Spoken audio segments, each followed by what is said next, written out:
এনসিপির পদযাত্রায় গোপালগঞ্জের জনসাধারণের অবরোধ, দিনভর সংঘর্ষ, আগুন, ভাঙচুরের ঘটনা ঘটেছে। হামলা চালানো হয়েছে জেলা কারাগার সহ বেশ কিছু গুরুত্বপূর্ণ স্থাপনায়। পরিস্থিতি নিয়ন্ত্রণে আনার চেষ্টা চালাচ্ছে সেনা ও পুলিশ, সাথে বিজিবি। এখন পর্যন্ত 4 জনের মৃত্যুর খবর পাওয়া গেছে। এই পরিস্থিতিতে রাত 8টা থেকে আগামীকাল সকাল 6টা পর্যন্ত কারফিউ জারি করা হয়েছে। বিকেলে সেনা এপিসিতে গোপালগঞ্জ ত্যাগ করেছে অবরুদ্ধ হাসনাত সারজিৎ নাহিদরা। জাতীয় নাগরিক পার্টির পদযাত্রাকে কেন্দ্র করে রণক্ষেত্র আওয়ামী লীগের দুর্গখ্যাত গোপালগঞ্জ। পূর্ব ঘোষিত কর্মসূচিতে গোপালগঞ্জবাসীর অবরোধ। এরপর দফায় দফায় আইন শৃঙ্খলা বাহিনীর সাথে চলতে থাকে ধাওয়া পাল্টা ধাওয়া, ইট, পাটকেল ও টিয়ার শেল নিক্ষেপ। এনসিপির সমাবেশের পর মঞ্চস্থলে আগুন ধরিয়ে দেয় আওয়ামী লীগ নেতাকর্মীরা। পুরো এলাকায় ছড়িয়ে পড়ে উত্তেজনা। এক পর্যায়ে পৌর পার্ক এলাকায় অবস্থান নিয়ে প্রতিরোধ গড়ে তোলে আওয়ামী নেতাকর্মীরা। এই অংশটির পুরোটাই ইট, পাটকেল নিক্ষেপ করেছে বৃষ্টির মতো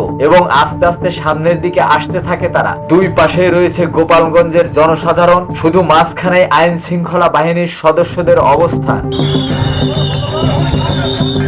পরবর্তীতে পুলিশের ধাওয়ায় অলিগলিতে ঢুকে পড়ে প্রতিরোধকারীরা। এক পর্যায়ে জারি করা হয় 144 ধারা, কিন্তু 144 ধারা ভঙ্গ করে গোপালগঞ্জের আওয়ামী নেতা কর্মীদের অবস্থান দৃঢ় দেখা গেলে একসময় পদক্ষেপে দেখা যায় সেনাবাহিনীদের। সেনা সদস্যরা বেশ কয়েকটি এপিসি নিয়ে এগিয়ে গেলে অবস্থান পরিবর্তন করতে থাকে অবরোধকারীরা। শহর জুড়ে সংঘর্ষ চলতে থাকে দুপুর থেকে সন্ধ্যা পর্যন্ত। এখানেই শেষ নয়, এক পর্যায়ে গোপালগঞ্জের জেলা কারাগারে হামলা চালায় বিক্ষুব্ধ জনতা।